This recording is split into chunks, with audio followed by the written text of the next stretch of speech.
제가 어렸을 때 수학을 좀 좋아했습니다. 그 이유는 원리를 알면 문제를 풀 수 있다라는 거예요. 공식을 외워야 하지만 원리를 알면 문제를 그냥 풀어갈 수 있다라는 점이 매력적으로 다가왔습니다.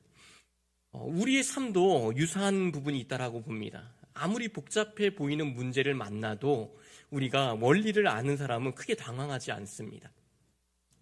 예를 들어서 자동차가 고장이 났어요. 자동차의 원리를 아는 사람은 그것을 토대로 해서 어디에 문제가 있는지 그것을 진단하고 그 문제를 해결해 나가고 수리해 나갈 겁니다. 컴퓨터도 마찬가지도 어떤 프로그램에 문제가 생기면 원리를 아는 사람은 몇 가지 진단을 통해서 그것을 또 고쳐 나갑니다. 운동은 어떨까요? 그 예전 교회에서 이제 점심을 먹고 탁구를 친 적들이 있었는데요. 탁구 실력자는요, 공의 회전 원리를 압니다. 그래서 거기에 맞춰서 이렇게도 치고 저렇게도 칩니다. 근데 초보자는 뭐냐면 원리가 없이 그냥 치는 거예요. 오늘의 본문의 핵심도 똑같습니다. 하나님 나라에 대한 영적 원리를 우리에게 보여주고 있습니다. 20절에 보면 이렇게 말씀합니다. 내가 너희에게 이르노니 너의 의가 서기관과 바리새인보다 낫지 못하면 결코 천국에 들어가지 못하리라.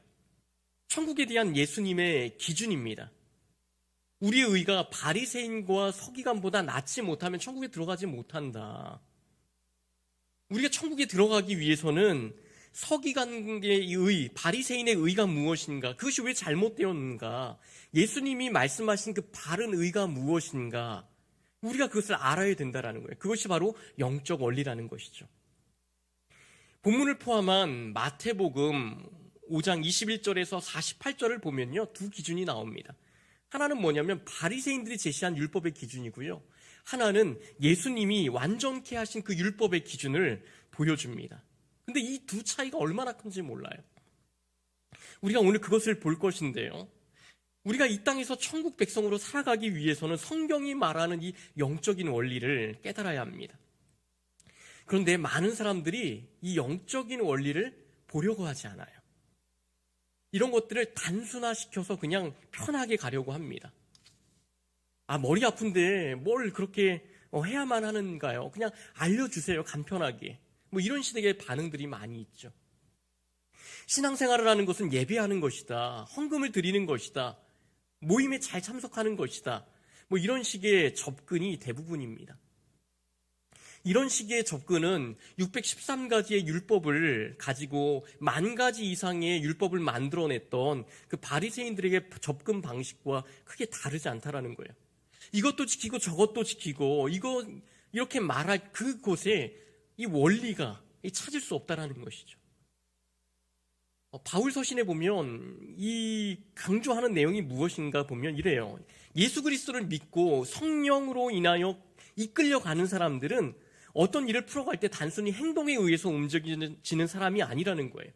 영적 원리에 대해 움직여지는 사람이다, 이것을 말합니다. 우리가 그리스도의 장성한 분량에 이르기 위해서는 원리가 필요합니다. 영적 원리죠. 원리를 중심에 두어야지 기계적인 어떠한 모습이 되어서는 안 된다라는 거예요. 신앙의 사색이 필요하다라는 것을 말합니다. 본문 21절을 함께 보시면 이렇게 얘기해요. 옛사람에게 말한 바 살인하지 말라. 누구든지 살인하면 심판을 받게 되리라 하였다는 것을 너희가 들었으나, 끝부분에 보시면 들었으나 이렇게 끝납니다. 그런데 31절, 33절, 38절에도 똑같이 끝나요. 보시면 이렇습니다. 31절에는 또 일렀을 때 누구든지 아내를 버리려거든 이혼 증서를 줄 것이라 하였으나, 33절도 보시면 끝에 이래요. 들었으나라고 끝나죠. 38절도 보실까요? 너희가 들었으나 이렇게 얘기를 합니다. 이것을 한마디로 표현하는 그런 겁니다. 바리새인과 서기관들이 말하는 율법을 너희가 들었으나 이것은 모세가 말한 그 율법이 아니다. 이건 잘못 해석된 것이다. 잘못 해석된 율법이다라는 것을 말하는 것입니다. 우리가 무엇인가를 읽을 때에 원전을 읽어야 되는 이유가 그거죠. 해석된 글보다는 원전을 읽어야 분명한 이해가 옵니다. 왜 그러냐면 재해석된 글을 보다 보면 재해석된 사람의 그 오류가 그 가운데 포함될 수 있기 때문에 그렇습니다. 그 예전에 가족오락관이라는 프로를 잘 아실 겁니다. 거기 보면 고요 속의 외침이라는 코너가 있어요. 고요 속의 외침. 헤드폰을 쓰고 음악을 아주 크게 틀죠. 아무것도 들리지 않는 상태에서 한 팀이 한 줄로 쭉 섭니다. 그 상태에서 몸짓과 또 입술 모양을 통해서 다음 사람에게 어떤 말을 전해주는 게임이에요. 이 코너를 보니까요, 앞 사람이 이렇게 말해요. 아닌 밤중에 홍두깨. 근데 5명이 지나니까 뭐라고 얘기하냐면 난 챔피언 이렇게 대답을 합니다. 그리고 또 첫사람이 이렇게 얘기해요. 낙동강 오리알. 그러니까 그 마지막 사람은 이렇게 얘기합니다. 닭똥집 오리알. 이와 유사한 일들이 우리 가운데 많이 벌어질 수 있다는 거죠.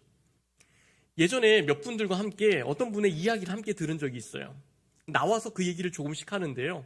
참 재밌는 것은 같이 들었잖아요. 근데 얘기를 하다 보니까 다른 얘기를 하고 있는 거예요. 종종 우리 가운데 그런 일이 일어나죠. 같은 것을 들었는데 다른 해석들이 나오는 것들. 사람은 그렇습니다. 누구나 재해석하는 과정에서 오류가 날 수 있어요. 재해석한 얘기를 누군가 듣고 또 재해석한 얘기를 누군가에 전했을 때 닭똥집이 어떻게 되는 거예요? 닭똥집 오리알이 낙동강이 닭똥집이 되어버린 이런 일들. 하나님께서 모세에게 주신 율법은 사람을 억누르려고 하는 목적을 주지 않았습니다. 백성들을 보호하고 또 그들을 하나님과 더 가깝게 만들도록 모세의 율법은 그 정신은 그렇게 주어졌어요. 그런데 바리새인들이 이 정신, 이 원리를 잃어버린 겁니다. 그래서 이 낙동강을 닭똥집으로 만들어버리는 듯한 그런 모습들, 율법의 정신을 잃어버리고 정반대로 끌고 가는 것들, 이런 모습들을 그들이 보이기 시작했죠. 왜 그런 일이 생겼냐면 대략 역사적인 배경은 이렇습니다. 성경을 제대로 읽을 수가 없었던 거예요. 왜 그러냐면 원래 성경은 히브리어로 쓰였죠. 그런데 이스라엘이 바벨론에 포로로 잡혀가서 그곳 가운데 살아갑니다. 그리고 히브리어를 다 잊어버렸어요. 그리고 그들이 배워온 언어는 뭐냐면 아람어였습니다. 그러니 일반 백성들은 성경을 제대로 볼 수가 없는 겁니다.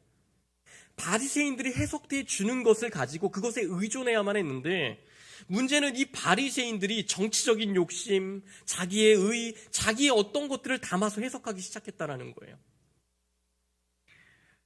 종교개혁도 똑같지 않습니까? 라틴어라고 하는 성경을 백성들이 읽지 못하니까 사제들이 그것들을 풀어줬는데 문제는 잘못된 해석들이었다는 거죠. 이게 하나님의 말씀이 왜곡되어진 그런 모습들의 방식이라는 겁니다. 이 시대는 다를까요? 그런 면이 있다라고 봅니다. 율법에 대해 우리가 참 많이 오해하는 것들이 있어요. 가장 큰 오해는 잘못된 바리새인들의 율법을 보면서 율법은 나쁜 거야. 율법은 나쁜 거야. 율법의 정신, 그 원리마저 다 폐기 처분해버린다는 겁니다. 그렇지 않습니다. 신약을 살아가는 우리에게도 율법이 필요합니다. 정확하게 말하면 율법의 정신, 그 원리가 필요하다라는 거예요. 율법의 정신을 바로 알아야 신약을 더욱더 풍성하게 알 수가 있고요. 복음을 더 깊이 있게 우리가 알 수가 있는 것입니다. 간단히 말하면 이런 것도 있어요. 뭐냐면 율법은 하지 말아라 이렇게 이야기를 해요. 그럼 여기서 끝나는가? 그냥 하지 않으면 다 지킨 것인가? 율법의 궁극적인 목적은 하지 않는 것에서 끝나지 않습니다. 적극적으로 그것을 실천하고 행동하게끔 하는 거예요. 예를 들어서 10계명 중에 1계명이 있죠. 너는 나 외에는 다른 신을 내게 두지 말아라. 그럼 다른 신을 섬기지 않으면, 우상 숭배하지 않으면 다 된 것인가요? 그럼 다 지킨 겁니까?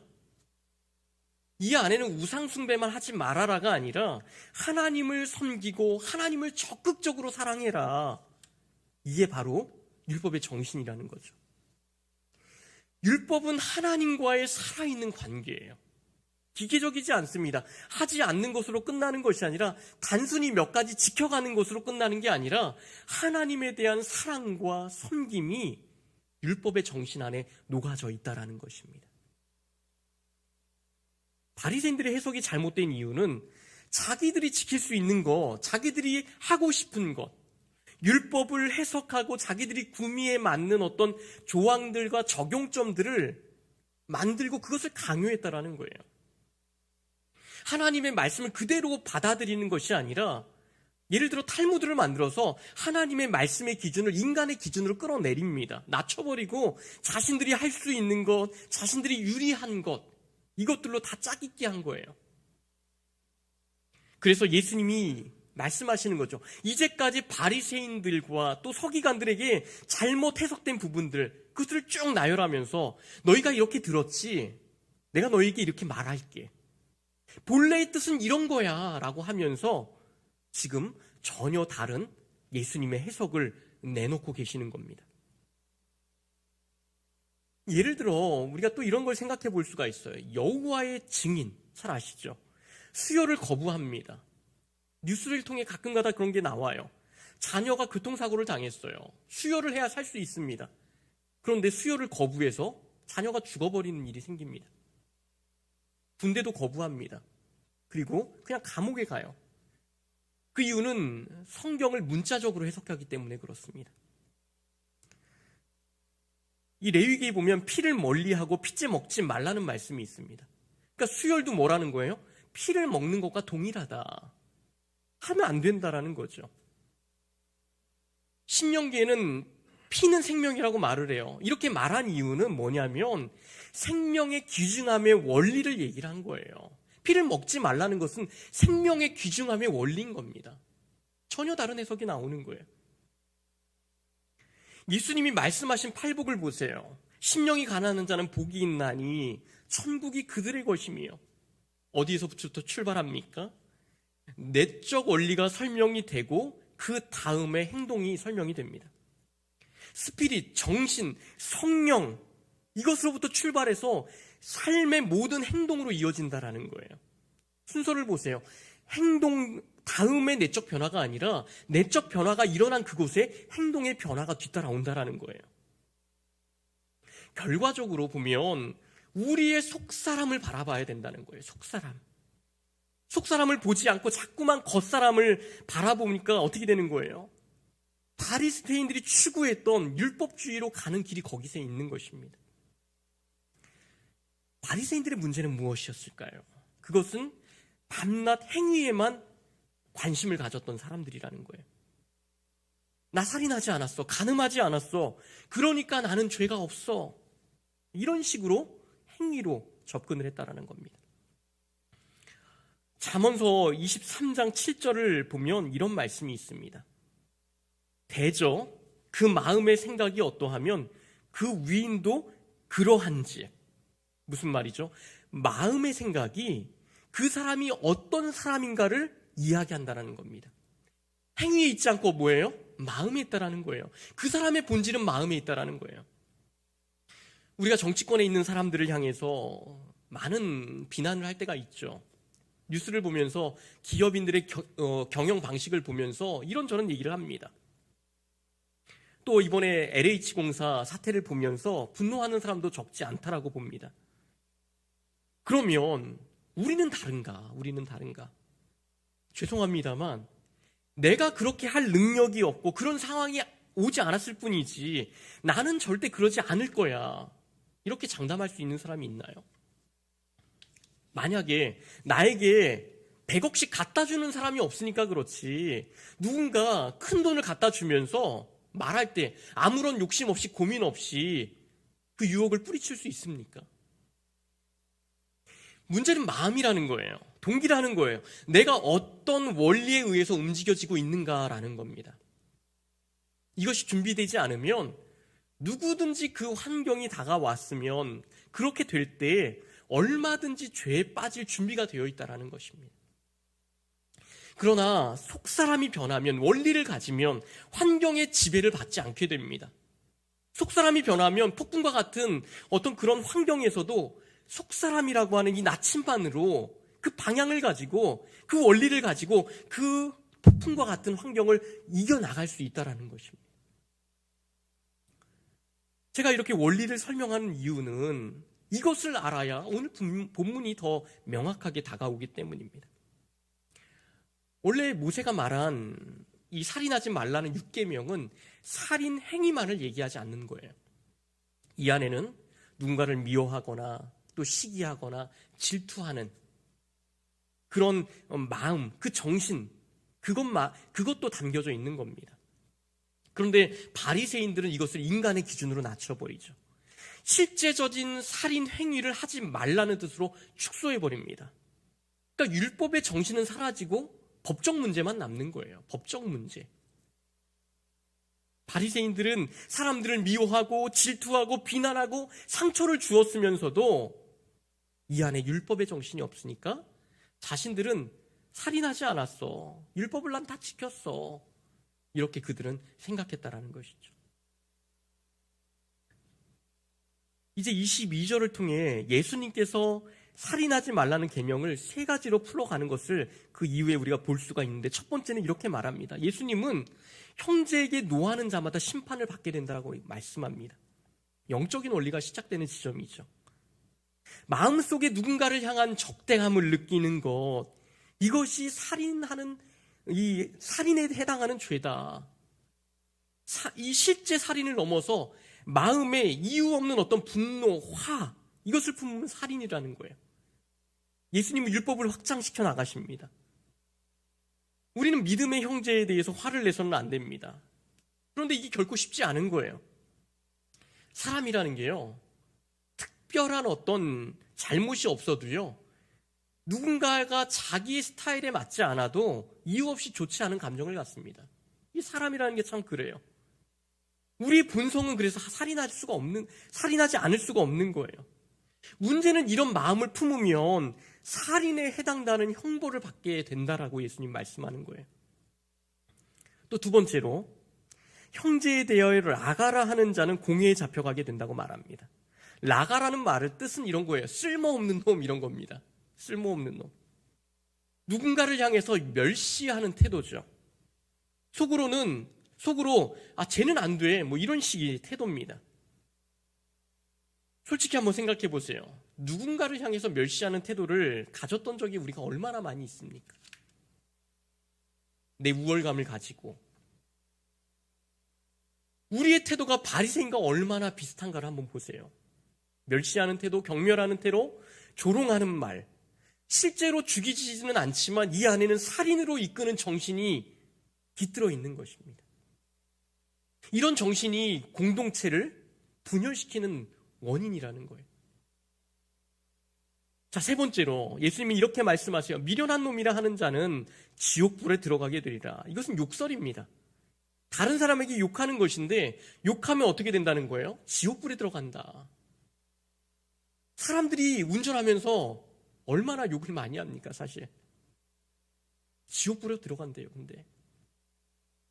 오늘 우리가 정말 예수님의 말씀을 우리 마음 중심에 새기면 사실 삶이 바뀌지 않을 수가 없는 거예요. 우리가 함부로 말할 수 없고 함부로 살 수 없는 것입니다. 이제 결론으로 가보겠습니다.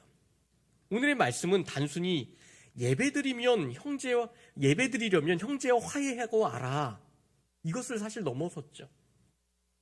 23절 이후에 보면 율법의 정신을 예수님이 정확하게 설명해 주십니다. 율법의 정신은 단순히 하지 말라는 것에서 그치는 것이 아니라 적극적으로 행하라는 것에 있습니다.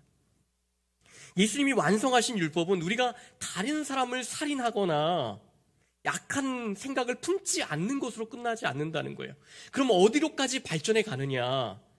형제와의 바른 관계라는 이 적극적인 단계로 우리를 끌고 간다라는 겁니다.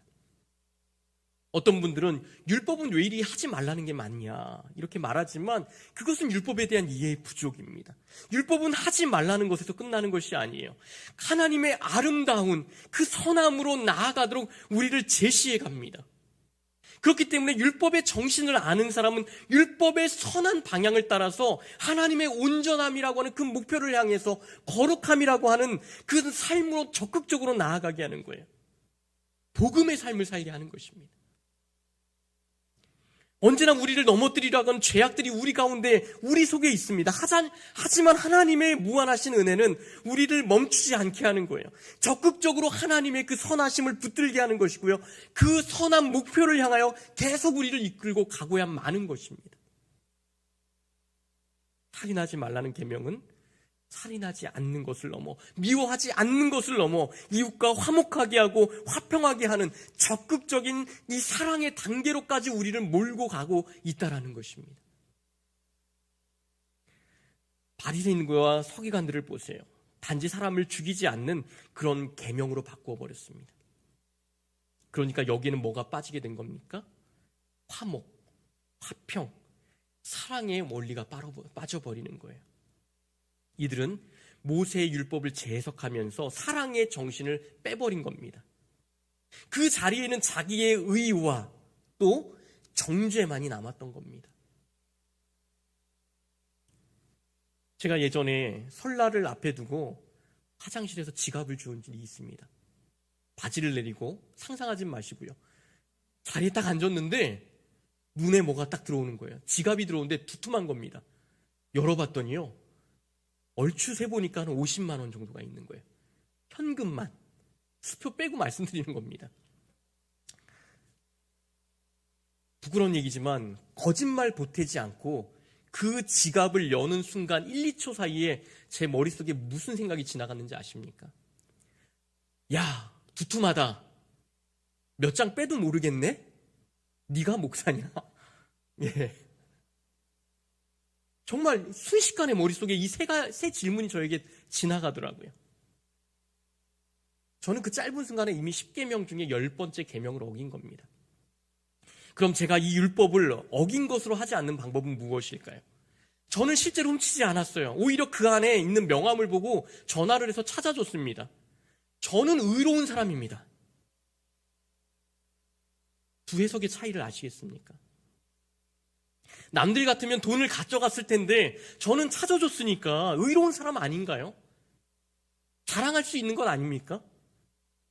율법이 주는 정신을 모르면, 행동만 남으면 저에겐 자랑거리만 남아요. 그것은 바로 바리새인이 되는 길이 되는 것입니다.